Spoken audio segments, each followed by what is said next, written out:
আজকে আমরা ফ্যাক্টোরিয়াল কি তার ইন ডিটেলস আলোচনা করব যে ফ্যাক্টোরিয়াল অ্যাকচুয়ালি কি মিন করে।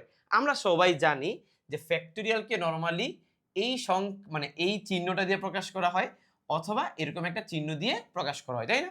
আর ফ্যাক্টোরিয়ালের কাজটা কি? আমরা শুধু এতটুকুই জানি যে কোন একটা সংখ্যার সাথে ফ্যাক্টোরিয়াল থাকলে জাস্ট ওই সংখ্যাটার সাথে মানে ওই সংখ্যাটা এক এক করে কমতে কমতে 1 পর্যন্ত প্রত্যেকটা সংখ্যার গুণফলের মান, রাইট? যেমন 5 কে আমরা লিখতে পারি 5 ইন্টু 4 ইন্টু 3 ইন্টু 2 ইন্টু 1, তাই না? রাইট? তোমাকে আমি যদি বলি 10 ফ্যাক্টোরিয়াল, তার মানে 10 9 8 6 7 6 5 4 3 2 1, এই যে সবগুলোর গুণফল, তাই না? এখন তোমাদের কাছে আমার একটা প্রশ্ন, সেটা হচ্ছে ধরো তোমাকে আমি যদি বলি -3 ফ্যাক্টোরিয়াল, এইটার ভ্যালু কত? তাহলে হিসাব অনুসারে তো এমন হওয়া উচিত -3, তারপরে -3 থেকে 1 কমবে, তার মানে -4 হয়ে যাবে, -4 থেকে আরো 1 কমবে, দ্যাট মিন্স -5 হয়ে যাবে, এরকম ডট ডট ডট চলতে থাকবে। আমাকে জাস্ট একটা জিনিস বলো তো, -5 -6 -7 -8 -9 -10, এটা কি কোনোদিন 1 এ আসা সম্ভব? 1 এ আসা সম্ভব না। দ্যাট মিন্স কোন নেগেটিভ সংখ্যার ফ্যাক্টোরিয়াল আসলে পাওয়া যায় না। ক্লিয়ার জিনিসটা? বুঝছো? এখন আসো যে তোমাকে আমি বললাম হাফ ফ্যাক্টোরিয়াল বা কোনো ভগ্নাংশের ফ্যাক্টোরিয়াল।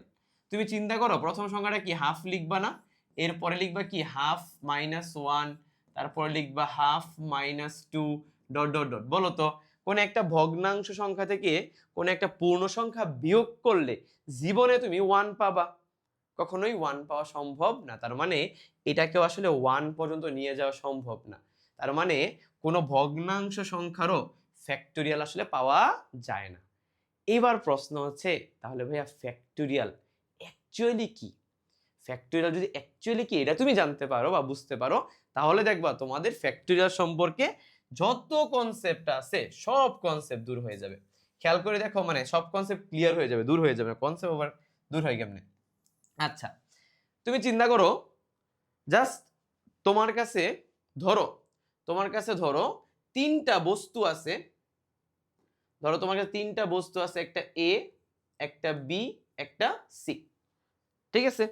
আচ্ছা, তোমাকে আমি যদি বলি এই তিনটা বস্তুকে তুমি সাজাও, অ্যারেঞ্জ করো, তাহলে তুমি কতভাবে অ্যারেঞ্জ করতে পারবা? চিন্তা করে দেখো। তুমি লিখতে পারবা এ বি সি, লিখতে পারবা এ সি বি, লিখতে পারবা বি এ সি, লিখতে পারবা বি সি এ, লিখতে পারবা সি এ বি, লিখতে পারবা সি বি এ। দেখো তো, এই 6 উপায়ে ছাড়া এদেরকে কি আর কোনোভাবে সাজানো যায়? সাজানো যায় না। তা তুমি চিন্তা করে দেখো, তোমার কাছে তিনটা ভিন্ন ভিন্ন বস্তু দেওয়া ছিল না? এই তিনটা ভিন্ন ভিন্ন বস্তুকে তুমি কতভাবে সাজাইছো? 6টি ভিন্ন ভিন্ন উপায়ে সাজাইছো, রাইট? তোমাকে আমি যদি বলি এখানে তোমার কাছে তিনটা ভিন্ন ভিন্ন জিনিস দেওয়া ছিল, এদের ফ্যাক্টোরিয়াল বের করো। কি বের করো বলো তো? ফ্যাক্টোরিয়াল। বলো তো 3 ফ্যাক্টোরিয়াল মানে কত? 3 ফ্যাক্টোরিয়াল মানে 3 ইন্টু 2 ইন্টু 1, দ্যাট মিন্স 6। দেখো তো, এখানে 6টা সাজানো ব্যবস্থা, আর এখানে ফ্যাক্টোরিয়াল মানে কত আসছে? 6 আসছে না, রাইট? তোমাকে যদি আমি বলি যে ওকে ফাইন, এ এবং বি এই দুইটা বস্তুকে সাজাও, তাহলে তুমি কিভাবে সাজাবা? হয় তুমি এ বি লিখবা অথবা তুমি বি এ লিখবা। এখানে কয় ভাবে সাজানো যায় বলো তো? 2 ভাবে সাজানো যায়, তাই না? আচ্ছা, যেহেতু দুইটা ভিন্ন ভিন্ন বস্তু দেওয়া আছে, তাহলে দুইটা ভিন্ন ভিন্ন বস্তুকে যদি আমি 2 ফ্যাক্টোরিয়াল লিখি, তাহলে বলতো 2 ফ্যাক্টোরিয়াল মানে কি? 2 ইন্টু 1, দ্যাট মিন্স 2 না? অর্থাৎ দুইটা ভিন্ন ভিন্ন বস্তুকে যত উপায়ে সাজানো যায় সেটাই কি তার ফ্যাক্টোরিয়াল না? রাইট? এতটুকু ক্লিয়ার হইছ? তার মানে ফ্যাক্টোরিয়াল হচ্ছে কতগুলো ভিন্ন ভিন্ন বস্তু নিয়ে সাজানো ব্যবস্থা। ক্লিয়ার জিনিসটা? এখন প্রশ্ন হচ্ছে ভাইয়া, তাহলে -3 বা নেগেটিভ সংখ্যার ফ্যাক্টোরিয়াল কেন পাইলাম না? আচ্ছা, তোমাকে আমি যদি বলি যে তোমাকে -5টা বস্তু দেওয়া হলো, তুমি সাজাও, তুমি চিন্তা করবে না 5টা বস্তু বুঝলাম, কিন্তু মাইনাস কেন? মাইনাস আবার কি? ভাইয়া কি পাগল হয়ে গেছে নাকি? রাইট? সো মাইনাসের কি কোনো ফ্যাক্টোরিয়াল হয় না। আবার তোমাকে আমি বললাম যে তুমি অর্ধেক বস্তু নিয়ে সাজাও, তুমি চিন্তা করো বস্তু তো মানে একটা দুইটা তিনটা চারটা হইতে পারে, অর্ধেক আবার বস্তু কি? আর অর্ধেক বুঝতে পার সাজাবো কেমনে, রাইট? এই জন্য ভগ্নাংশ সংখ্যারও কি হয় না, ফ্যাক্টোরিয়াল হয় না। বুঝতে পারছো জিনিসটা? ক্লিয়ার? এবার আসো যে ধরো তোমাকে আমি যদি বলি জিরো ফ্যাক্টোরিয়াল, জিরো ফ্যাক্টোরিয়াল মানে কত? তুমি অবশ্যই বলবা জিরো ফ্যাক্টোরিয়াল মানে জিরো, অথবা বইতে যদি পেয়ে থাকো তাহলে তুমি জানো যে জিরো ফ্যাক্টোরিয়াল মানে হচ্ছে 1।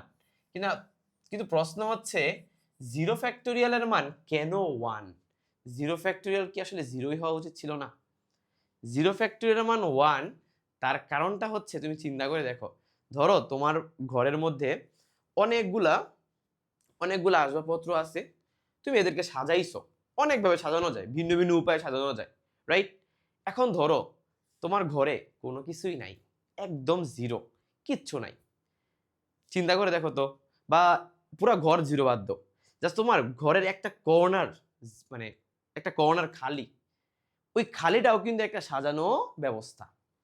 ওই খালি জায়গাটা, ওইখানে কোনো বস্তু নাই, কিছু নাই, ওইটাও কিন্তু একটা সাজানো ব্যবস্থা, এক ধরনের অ্যারেঞ্জমেন্ট বা একটা গুছানো জিনিস, রাইট? সো তোমাকে মনে রাখতে হবে জিরো ফ্যাক্টোরিয়াল মানে হচ্ছে যেখানে কিছুই নাই, তার মানে ওইখানে কিছু নাই বিদায় ওইটাও একটা সাজানো ব্যবস্থা। দ্যাট মিনস জিরো ফ্যাক্টোরিয়াল মানে হচ্ছে কি 1। আর আমাদের বইতে হচ্ছে সুন্দর করে NCN এইটা দিয়ে এগুলা প্রমাণ করেছে। প্রমাণের দরকার নেই, জাস্ট তোমাকে কনসেপ্ট এখানে ক্লিয়ার থাকতে হবে। তাহলে আজকের পর থেকে তোমাকে অবশ্যই ফ্যাক্টোরিয়াল এই কনসেপ্টটা ক্লিয়ার থাকা দরকার। তোমাদের 9-10 বলো বা ইন্টার বলো, দুই জায়গাতেই ফ্যাক্টোরিয়ালের কনসেপ্টটা খুবই ইম্পর্টেন্ট। আমাদের 9-10 অনেকেরই ফ্যাক্টোরিয়ালের কনসেপ্টটা ক্লিয়ার না থাকার কারণে ইন্টারে গেলে হচ্ছে আমাদের জিনিসগুলো নিয়ে কি একটু ঝামেলায় পড়তে হয়, ঠিক আছে? সো এই ধরনের কনসেপচুয়াল জিনিসগুলা বা কনসেপচুয়াল টপিক রিলেটেড ভিডিও পাইতে হইলে অবশ্যই আমার ইউটিউব চ্যানেলে তোমরা ফলো রাখো, আর আমার ফেসবুক পেজ আর গ্রুপেও একটু অ্যাক্টিভ মানে একটু তোমরা হচ্ছে দেখো। আর তোমাদের যদি কোনো বিষয়ে, ম্যাথমেটিক্স বিষয়ে যদি কোনো ধরনের কনফিউশন থাকে বা কোনো প্রশ্ন থাকে, অবশ্যই আমার কমেন্টে জানাবা। আমি ট্রাই করব ওই বিষয়গুলো রিলেটেড ভিডিও বানানোর জন্য। সবাই ভালো থাকো, আল্লাহ হাফেজ।